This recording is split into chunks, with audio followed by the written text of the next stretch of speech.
Welcome to All the Gear But No Idea, the South Australian fishing podcast hosted by Rhodey and Diz. The boys will share their tall tales of the one that got away, as well as some regular segments they know all you fishing tragics will enjoy.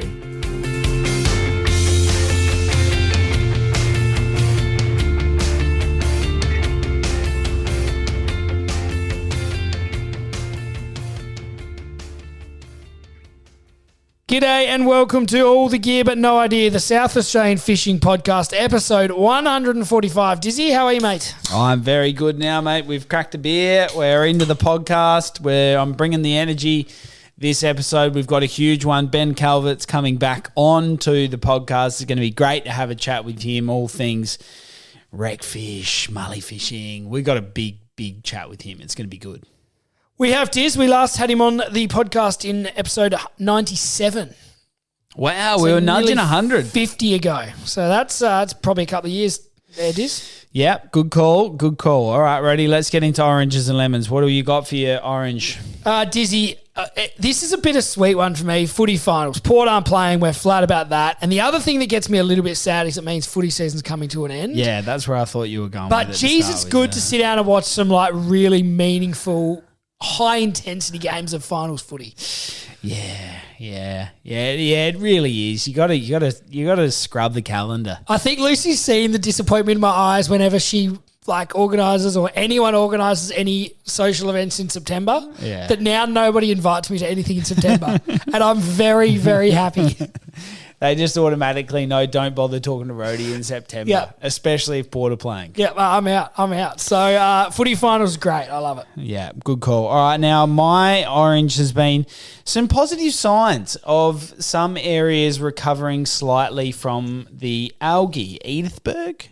Is that fair to say? Yeah, that's fair. Because we've got a few people send us photos from Edithburg. We have had quite a few people send us photos from Edithburg, and that was clearly one of the areas that was decimated, and tourism was really down, and there was a lot of discussion about Edithburg, and some of the footage that came from the jetty and underwater, other shots and those sorts of things. It was nasty, but to hear people say that the area is recovering well, they're catching fish, is a really positive sign. So that's my orange. Ready? Very good. Now, Dizzy, let's move into our lemons. I'm going to get us started. This barrel season is, I know we said that there could be another run in September. We're now mid-September. We haven't seen another run. We got all the gear. We've still got no idea. And this barrel season is at this point a bit of a flop. Oh, dear. It's disappointing, isn't it? Still could come, but we're running out of time. Yes, we are. Especially when you've wiped your calendar clean because it's footy finals. Mate, barrel fishing is a daytime sport. Footy finals are mostly night from here on in. Fair, good call. All right, my lemon was a real lack of fishing on Father's Day. It's Father's Day. Yeah, you should get to do what you like. Leave the kids at home and go fishing, Diz. Well, look, there's some fishing. school of thought there. Yes, taking the kids fishing, but look, the weather was lovely. It was a nice day on Father's Day. It was a bit windy. I didn't really leave the backyard, to be honest. It was a little bit windy, but in terms of the sun getting out and getting a bit of sun on the in the backyard was nice to be out there, and but I just couldn't help but feel like I wanted to be out fishing. But anyway, it was a good Father's Day nonetheless. Rhodey, what have you got for us in the merch update? We've got to talk a bit about the monthly our photo comp. Yes, Diz, we have. We've got the big prize winner from Shimano, Diz. We've posted that a couple of times and encouraged people to send in their photos of how they're making the most of the algal bloom. So the prize is a great combo from Shimano. So it is an Ultegra 2500 reel, an Izalus 702 medium light rod, plus a Shimano cap valued at over $400, Diz. How good. And we're going to announce the winner. Yes, Rhodey, you want me to do a little drum roll for you? Yeah, I do. Okay. And the winner is Lisa Jarvis. Oh, well done, Lisa. Some wonderful photos of getting out there. Looked like a school shark. Yeah, there was a shark off Victor, and there was another post she did, which wasn't fishing, but it was still getting out into the region. So she commented on 2 of those photos, Diz. As you said, there was the shark off Victor. And she also said she got out and supported the regions. Where was it, Diz? I'm just going back to the second post where she commented. She went to Port Broughton Tourist Park, overlooking the water. So she's Lovely done sunset both shot. with her family. She's been out and done some fishing off Victor and been out and supported the sunset at Port Broughton Tourist Park. Good stuff, and thank you to everybody else who sent in a photo or a way that you're making the most of getting in the great outdoors during this algal bloom and turning what is often sort of reported as a negative into a positive. Checking out new areas, trying out some new fishing. We absolutely love it, Rhodey, so that's good. And a huge thanks to Shimano for a wonderful prize pack. They're going to get a lot of use out of that piece of kit. They are, Diz, and some plenty of great entrants. Dan Way shared about 17 photos of fishing with various clients, so he's clearly been making the most of it. There was a good photo that someone was making use of the Port Noarlunga jetty, which is great that's reopened. Matthew Gorge fishing off Edithburgh, he was one of the ones you mentioned, Diz, that's been getting some whiting down there, so that's all great to see. Yeah, very good stuff. All right, brilliant, Rhodey. Let's keep moving, mate. We've got a couple of new ways that you can find this wonderful podcast. You've been putting in some real hours getting this podcast out to different platforms, haven't you? We've got iHeartRadio. These were both listener requests, Diz. I've had people message saying, can we get us on iHeartRadio and can we get onto YouTube podcasts? I didn't even know YouTube podcast was a thing. No, neither did I, but there you go. Oh, that's good. People will be able to find us in more areas. They certainly will, Diz. Now let's get in the news. Rhodey and Diz have been searching far and wide to bring you the latest news across all fishing in the state, and will give you the rundown on what you need to know.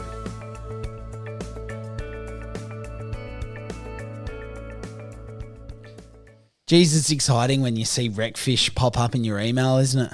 It is, Diz. And I actually paid up my membership. I've done all that. I've signed up for the SAF tagging kit too. Yeah. $80. Love that. I was inspired by the whiting we caught that Simon had tagged, so I've got one of them coming for us, Diz. Beautiful, mate. Can't wait. That's good stuff. And what else were they talking about in that email, Rhodey? Fair bit of stuff going on around the fish stocking negotiations and trying to get some new sites? Yes, Diz. So it says RecFish SA are deep in negotiations with Council, Department for Environment, SA Water and Department of Premier and Cabinet and Purser to establish new areas and stock fish. These locations include the reservoirs that are already open, Warina, Todd River, Eyre Peninsula, Baroota in the Flinders, Middle River, Kangaroo Island. There's some of the ones they're looking at to start stocking fish in, as well as other potential sites. There was a lot listed there. Windvale Dam, the Torrens River in the CBD. That'd be interesting, Diz. West Lakes Freshwater Reserve, which had all that controversy. That must have been this year, was it, Diz? Yes, I think it was. Mount Lofty Botanic Gardens, Bordertown Recreation Lake, Mount Barker Lakes, Mawson Lakes would be nice, Diz. That'd be a good one. Sturt Gorge Recreation Park and quite a few others across the state. So good to see that they're looking at some other locations. Potential species proposed include estuary perch and Australian bass, trout, golden and silver perch, trout, cod and Murray cod, which could be stocked at all those locations as appropriate. Which they'll obviously look at which ones are going to work where. Good stuff, Rhodey. Brilliant, mate. What else we got? There was a picture there of Asher there with the artificial reefs that are being built, Diz. I've been liking those designs. Yeah, there is. So they've got a bit of structure to them. They've got some of that oyster shell sort of looking stuff on the top there to give it a bit of texture, I suppose. Potential locations are going to include the Fleurieu Peninsula and Kangaroo Island have been earmarked as they are the worst impacted areas from the algal bloom. And I think it's also to do with the logistics of getting them on a barge and shipping them out there. Obviously, to keep it on this side of the peninsula makes a bit, this side of the Gulf sort of makes a bit more sense, Diz, at the moment to start with. So manufacture's underway. And it's in the pipeline, Diz. It says assisting contractors for barge and crane installation. Dive club and community involvement would be good, Diz. Oh, yeah. And I think there's been another meeting held, so we will keep our ear out for what's happening there, Diz. Very good. Now, there's also plans for some more fishing comps. Yeah, they're going to be co-designed with industry stakeholders, and I think different tackle shops will be involved in those fishing comps, Diz. And we also should mention that the Adelaide Four-Wheel Drive and Adventure Show is on the 24th and the 26th of October. RecFish SA are going to be set up there, and they've got an epic prize, including a barrel-ready Shimano Ultegra combo. How nuts is that? That is unbelievable. That's a serious piece of kit. Some of the best that Shimano put out onto the market, that's for sure. And, let's just hope that the barrels give it a good run. Let's hope they turn up, Diz. Now, what do we got next? The Marion Bay boat ramp. Yeah, talk us about the Marion Bay boat ramp, mate. I'm hearing that there's some changes happening or happened. Yes, Diz. So the York Peninsula Council met on the 8th of July and a motion was passed which recommended to remove wave attenuators, pylons, and either increase the height of the walkway in the centre or remove it. And there's been a release here now that describes what's happened. So it says within weeks of opening, boat owners reported colliding their vessels with the ramp during docking. And it says that the central walkway has been removed following consultation with users. So we haven't been down there to look at that ourselves, but that is what it says here on this release that has happened, Diz. And SA Deputy Director of RecFish SA, Barry Brown, says members will welcome the move. The feedback we've had so far is it's been better, but it's going to still have some issues in big seas. So that's a watch and wait. So at the moment, there's pylons, but there's no walkway. Is that what we're gathering? We haven't been there to have a look, but that's how it sounds. And no attenuator. So it's a very similar concrete block to the previous ramp with some pylons that aren't really doing anything if they're not holding up a walkway or an attenuator. Yeah. Is that what we're reading into it? Yeah, look, I think that's a fair summary. So what are we saying? Do we think that $3.8 million ramp was well spent? Look, I think we should let the listeners decide, but if I'm passing my judgment, which I will, it's not. All right, Diz, what about the algal bloom? Well, look, the algal bloom has been blooming, as I said at the top of the episode. It's been pleasing to see that some areas have been recovering, if you like. One other thing that I did like was Faith Common commenting on one of the recent posts that we put up, Rhodey, about lice, saying that it was a good sign, although we're not sure how much the algae has affected the southeast, but still a very pleasing comment and sign that things might be on the mend. It is, Diz, it is. Now, the health advice from the state government has been updated, and a lot of it is around people with asthma and different respiratory type conditions, Diz, and it's saying that these brevetoxins can have an effect on that, and it's talking about things such as monitoring for symptoms and checking that you have your medication and your asthma type plan up to date and things like that, Diz. So that's interesting that they've now sort of said that those with respiratory conditions should take additional precautions, I suppose. Basically, get in there if you're noticing any worsening of your condition or any sort of things that are out of the ordinary, get in to see your health professional. And it does say that the government hasn't seen a big increase in people coming forward with asthma symptoms, but they're precautionary, letting people know that this could have an effect on them. There you go. And it's interesting, Diz, as well, I was reading that they are going to come up with sort of a plan for the summertime and working with organisations such as Surf Lifesaving SA about how they're going to, I suppose, publicise which beaches are, not that they're going to close any beaches, but which beaches are less affected or have less fish kills or less foam and things like that. So that'll be interesting to keep an eye on as well, Diz. Yes, it will be, Rhodey. Good stuff. We'll be sure to keep the listeners up to date on anything that comes across our desk.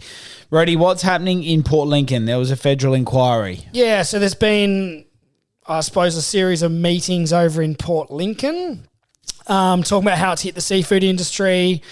Things such as a job seeker type idea have been thrown up as options, which isn't the one we spoke about previously that was go on the dole. So hopefully there's something a bit better than that comes from this, Diz. And it's produced an estimated 25% fall in volumes of of seafood and things like that, according to the seafood industry of South Australia director Abraham Bidhendi. So that's a bit of a hit, Diz, and a few other things that were raised at this federal inquiry that I read, that the tuna have had a higher mortality rates and low stock this season, Diz. So the farmed tuna, the caught tuna out of Port Lincoln. So whether or not that has to do with the algae or not, who knows? Lower sardine numbers, and it also mentions that the Calypso shark diving had lower shark numbers, but I think they do tend to have that this time of year. So it'll be interesting coming into the warmer months whether those shark sightings spike. Yeah, interesting. All right, Rody, that's a juicy little news update. We love that. All right, Diz, should we get into our tackle item of the week? We should.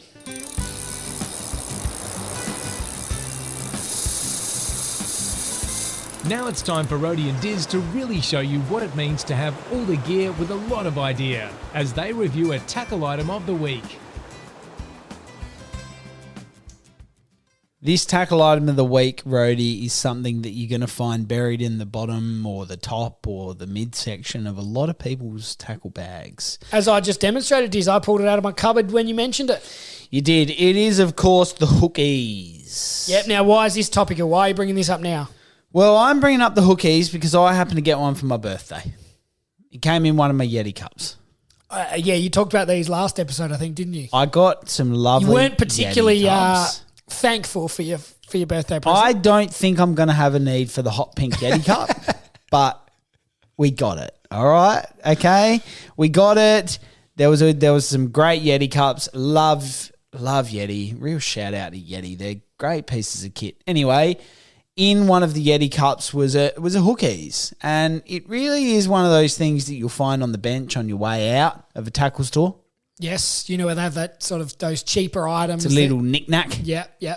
And it's there. Anyway, the hookies is not a bad piece of kit. It basically is a knot tying assistance mechanism. So it helps with the twisting part of tying knots. Is that correct?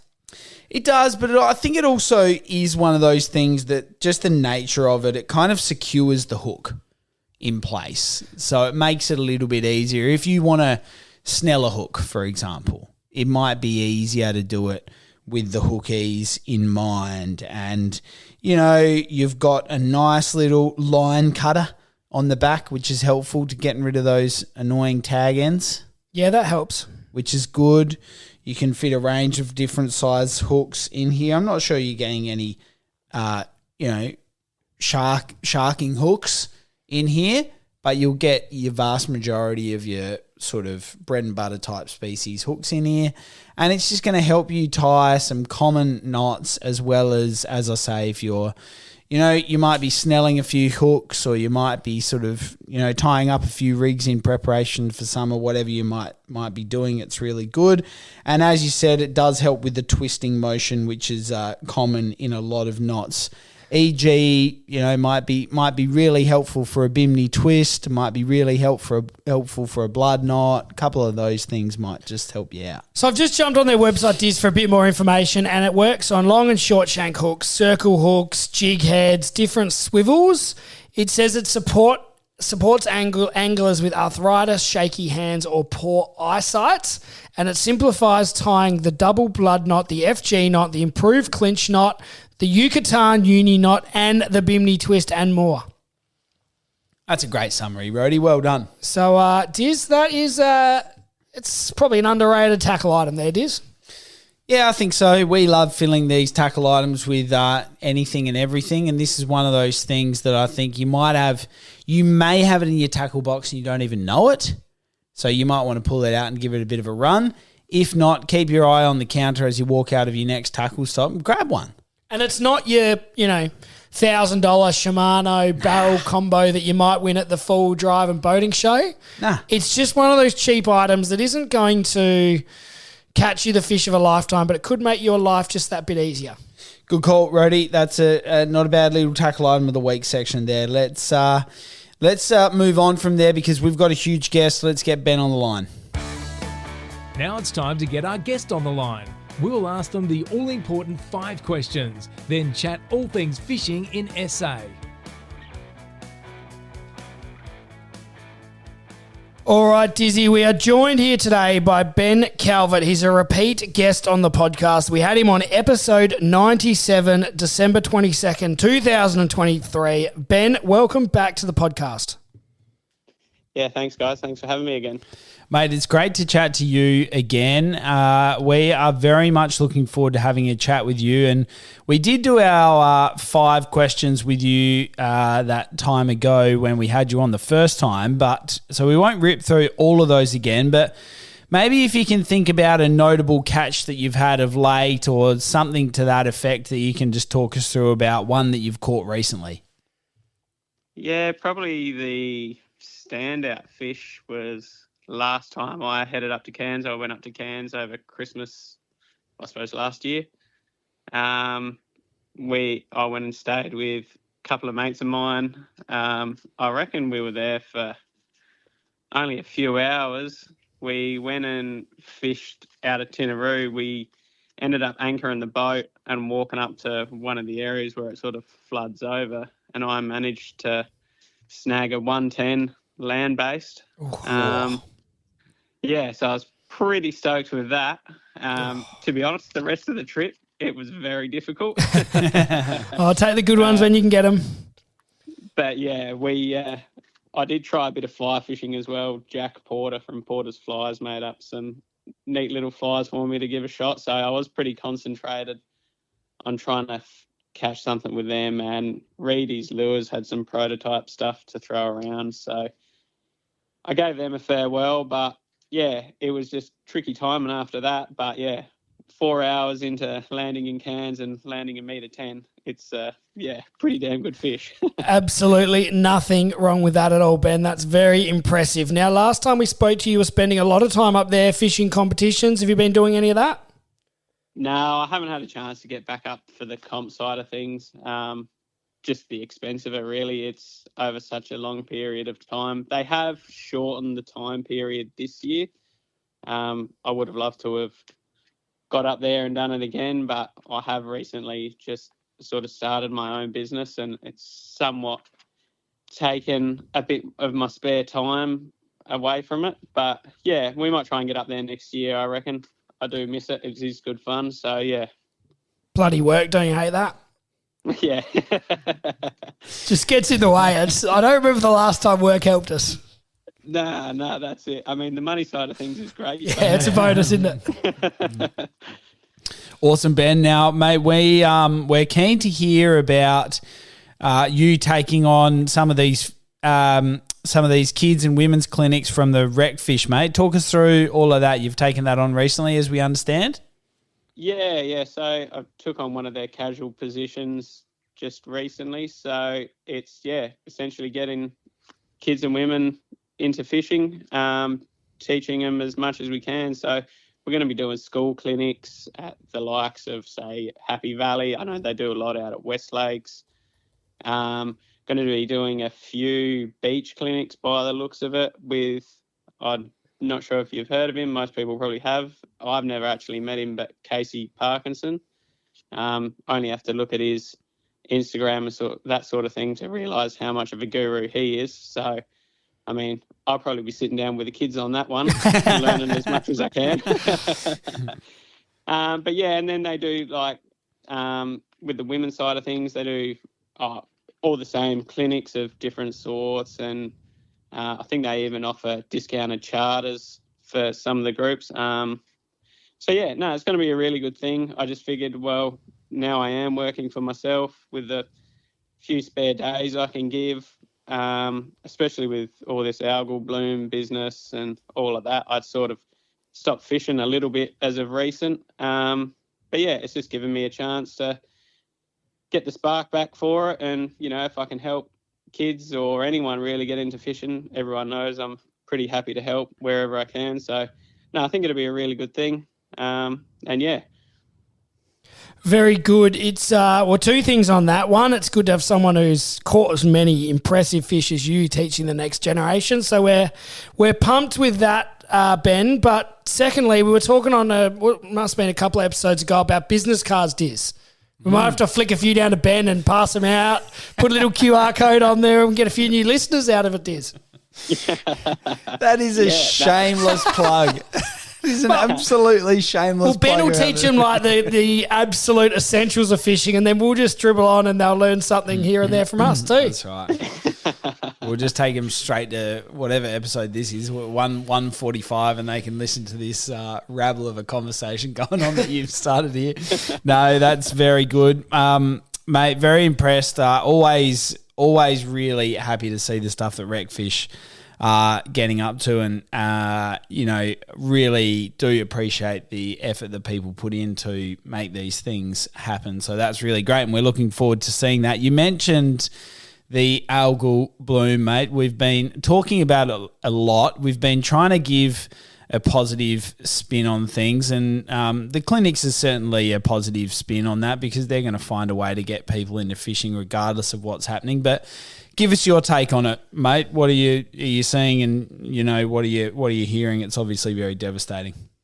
Oh, look, I think, like, honestly, what the clinics and that side of thing will do for fishing, especially at this time, is, I mean, look, for example, for me, it's definitely brought the spark back a little bit. I must admit, with work and everything, it was hard to get motivated. Weather, all of it.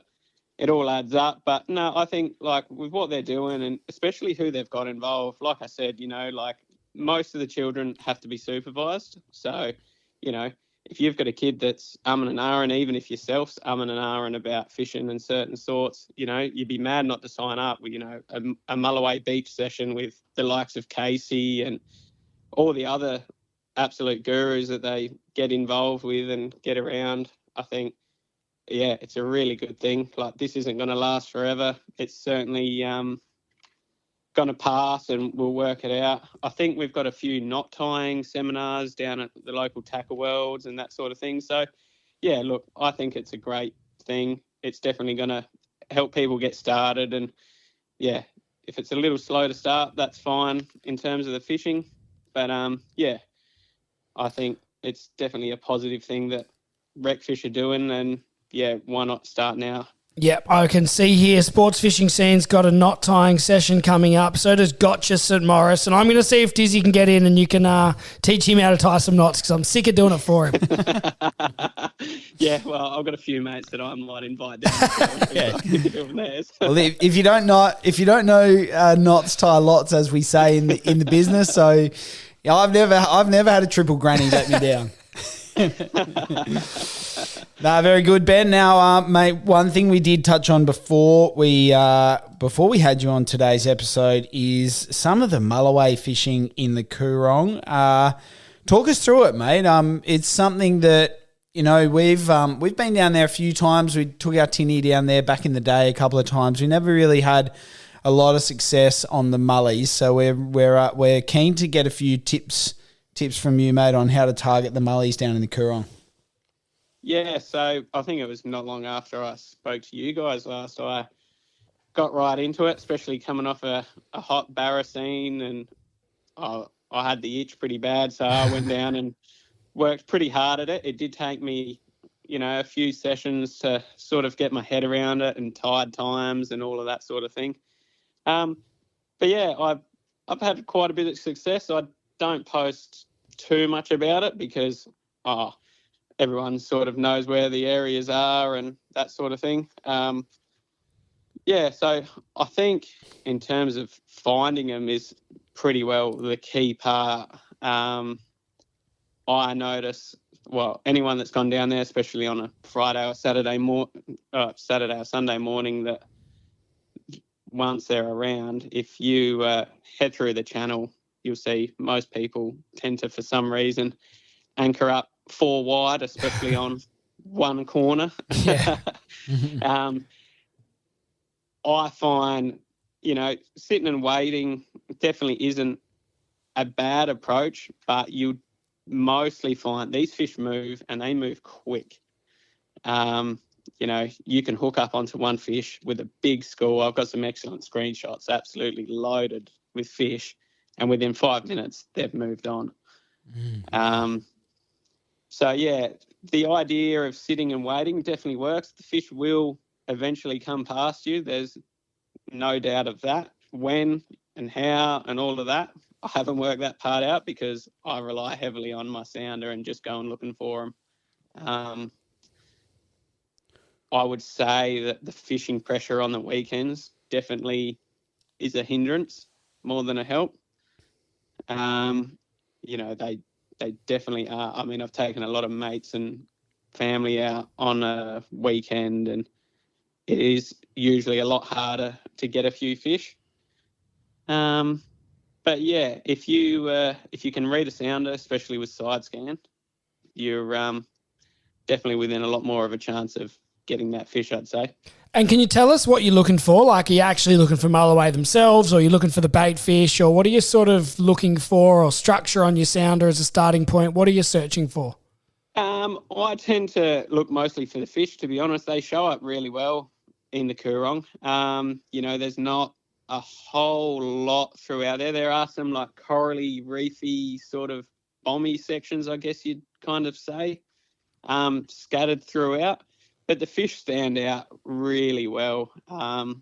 They sit all amongst it, especially if you can find them in the channel or just off of the channel, on the sandy sections. There's no denying what they are once you go over them. I guess the simplest thing, you're sort of looking for something a bit bigger than a grain of rice. It sort of has that ovally sort of shape on a fairly standard sort of look. And they stack up in schools. You'll normally see them from 5 to, I've got some screenshots that I honestly think if you sat down and counted them, there'd be 100 fish there. Oh, wow. So, yeah. Picking out the small ones from the better fish, that's a harder part, don't get me wrong. But yeah, there's definitely no shortage of them. Once you find them, you'll know pretty well. And the easiest way to confirm it is drive up a bit further and come back and see if that image has changed. And I can pretty much guarantee you that they've moved a few 100 metres or so. Yeah, and tell us then what you go to. Is it a soft plastic or a livey, or what do you have the most success with? I pretty much just lure fish. I use a bait caster and soft plastics predominantly. The vibes are really handy. I find vibes with a small hop straight off the bottom is quite good. I use a 95mm, either like a Vibalicious or I use a lot of reedy stuff. But anything in that sort of 95mm range. The only problem I find with them is the smaller fish do tend to hit them quite happily. Other than that, about a 4 or a 5-inch curly tail grub, your flick baits or that sort of jerk shad style is a pretty common one. And I've actually hooked 3 of the best fish. I haven't landed them. 2 of them I'd be pretty close, I'd be pretty confident that they'd be on the meter mark, and 1 was a lot bigger, but that's all on a squidgy slick rig. Wow. Of all things. Modified to sort of Barra style, but yeah, 1 of them well and truly over a metre. I didn't even realise I'd actually hooked it. Wow. It just felt like a big snag. And the others, yeah. But yeah, I know that you can keep them in that smaller size, which I don't really understand why the size limits are the way they are. And I know people are there to catch their first Mulloway, which, don't get me wrong, I think is great. But if you can upsize your lure and catch a much better fish, I mean, they're a whole nother class. Once they get past that sort of small soapy stage, they're excellent fish to catch. They run really well. They're just, they're great fun. So if you can upsize your lure and think of quality over quantity, I'd definitely recommend it. And can you tell us, I've heard someone else mention this modifying the slick rig lure. Can you tell us about that? Yeah, so there's loads of different ways. If you look up like Barra slick rig on YouTube, they'll show you 1,000 different ways. You can use a soldering iron to cut little grooves in the back of the tails and things like that. You can boil them in a saucepan. What I actually do, and I found the easiest, is I'll just boil the kettle, stick all 5 of them into like a travel mug, pour the boiling water over them, shut the lid for 5-10 minutes, and that just softens them up. I find that for the Mulloway, just softening them up that little bit, and then when you dry them, just make sure that they're flat. And that doesn't change the shape of them, it just softens them? No, they're really good. They hold their shape. As long as you let them dry flat, they hold their shape perfectly. It just softens up that tail and gets that tail moving. If you do a test, you'll see the tail only sort of folds, towards a 45 degree. Once you've boiled them, you'll get almost 90 plus degrees out of them. And Wow. It does make a big difference. And they don't weaken. I haven't had any really lose their tail or anything like that. So definitely boil them if you're going to do the absolute minimum. And then you can upgrade the hooks. They're a bit harder to get here in Adelaide. I think Bassman and TT do the replacement heads. So you pull out the standard hook, which, don't get me wrong, it does work, but the upgrade of the TT and the Bassman heads are definitely a much nicer finish. They also come with a bottom stinger attachment. So I don't actually find the stinger that beneficial. I think I've probably lost more fish on the stinger compared to a single hook. I feel like the Mulloway are pretty good at shaking that stinger hook free. So, I just run the single hook. All right, your hookup rate probably might not be as good, but I feel like I've dropped more thanks to that stinger than any other species. Definitely a big stinger fan with a size 4 treble on it. And then it's just a case of weights. I pretty much run anything from half down ounce wise. So half an ounce down, a quarter. Depends how quick it's pushing. But jig heads and those replacement heads, half ounce is pretty go-to sort of size. Epic, mate. Now, that has been one of the best wraps we've had. If you can't go down and catch a mully now, Rody, then you're not bloody trying hard enough, mate. That was very good, mate. And one thing I was going to ask as well is it's probably not a bad way to go and hone some of your, sonar skills and checking out, like whether it is side scan and checking out different ways to, target those fish and find them on your sounder. So that's probably not a bad way to get started for those that might have a new piece of kit or something like that. Oh, 100%. Even when you launch at, say, Mundu Channel, that sort of thing, just chucking on your side scan as you motor out, seeing where everyone's dragged their props and cut the corner and that sort of thing. It's all very visible. So, you'll learn very quickly how to read side scan. It's probably, from the usage I've had, I would say it's the best place to use side scan, especially learn it in Adelaide. It's nice and shallow. It's pretty well perfect conditions for it. And even the live sonar stuff, I found that the live sonar, the fish were a little bit spooky, and it probably took me too long to actually get onto those fish. I know a lot of people do still use it and have a lot of success. I just found I was that confident with my side scan that I could just do it there and then. So I didn't bother a heap with my live scope. But, if you are using it and you're not getting much success and you have got the live sonar, it is great to flick on just to see what they're reacting to. I've had it throwing, the slick rig, for example, and you can watch them part ways and they're not interested at all, but you throw a little vibe down and they're not running away from it straight away, I'll stick to that vibe. And 9 times out of 10, pick them up. It's making it all too easy, this technology these days, isn't it? I don't know about easy. It definitely makes it a lot more frustrating. See what you're missing out on. Yeah, exactly. You would have, 20 years ago, you would have gone home and said, oh, no, there were no fish there, whereas now they're there, and that probably annoys you more.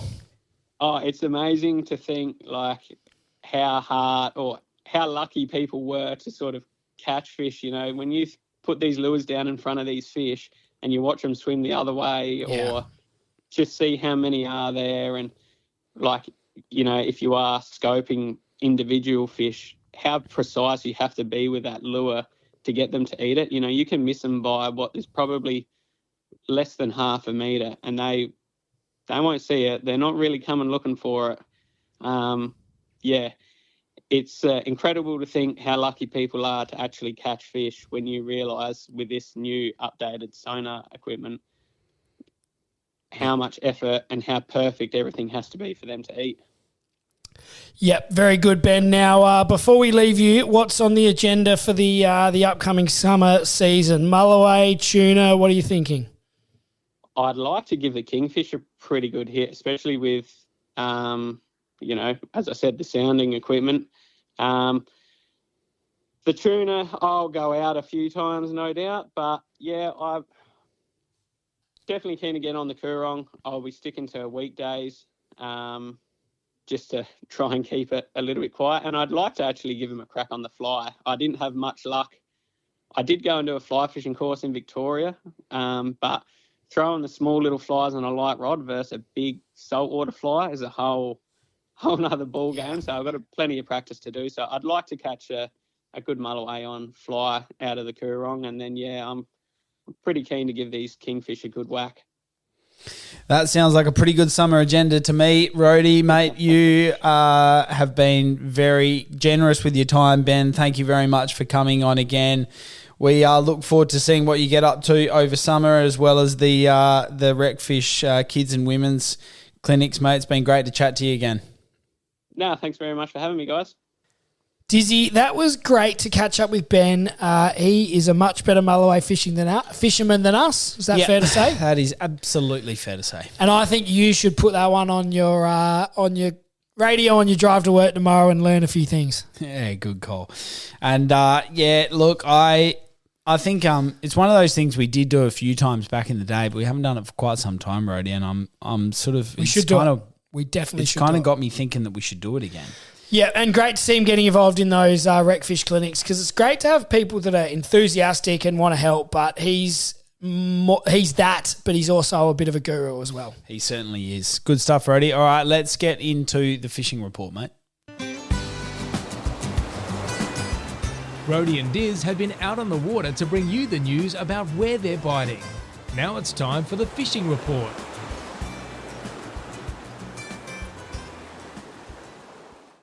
Rhodey, good little fishing report coming up for you now. We do have some winners out of the Australian Salmon Fishing Championships. We've been following this one along quite closely, and their Facebook page has announced the winners, and there are some exceptionally good salmon that had been caught in the comp. Rhodey, run us through the winners.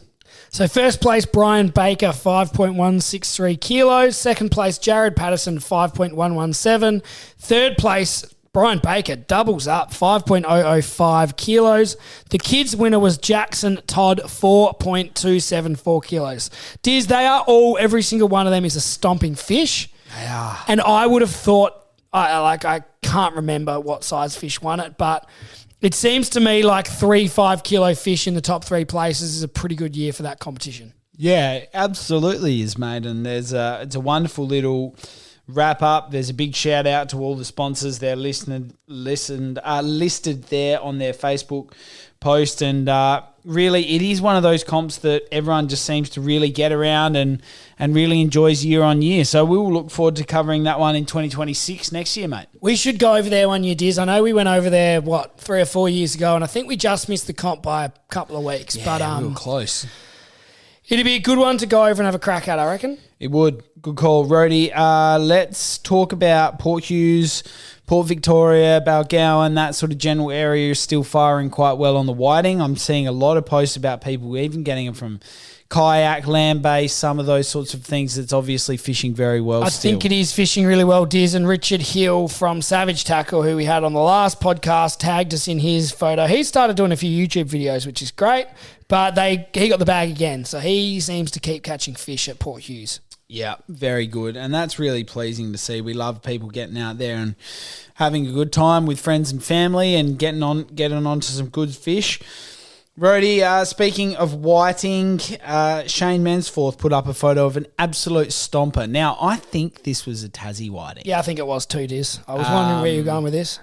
But we were talking about whiting, and I just thought, look, Shane's put up that's an absolute beast of a whiting. I know they catch some absolute monsters in Tassie, and, you know, South Australia's got a great reputation for King George whiting fishing, but they have a great reputation for the absolute horses. They do, Diz, and they're probably, you know, the only state that could claim to beat South Australia, do you think? Yeah, I'd say so. They'd rival us. I think they've got us on size. I'm not sure on quantity. We'd certainly give them a good run there. We certainly would, Diz, and thinking of the Mansforth families that have been hit hard with the algal bloom and a lot of sponsors pulling out of the magazine at the moment. So they're sort of on hold, I think, aren't they, Diz?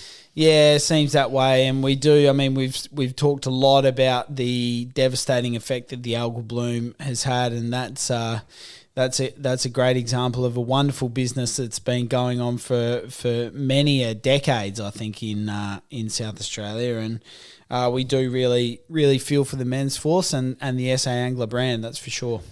All right, Diz, what else? Garfish in the southeast you've been hearing? Yeah, well, I did. I had some regulars in the pharmacy go down there, and they had a great old time. Got onto some gars, went down and had a bit of a holiday down there, and got them. I think they got them even land-based. Very good. Love that.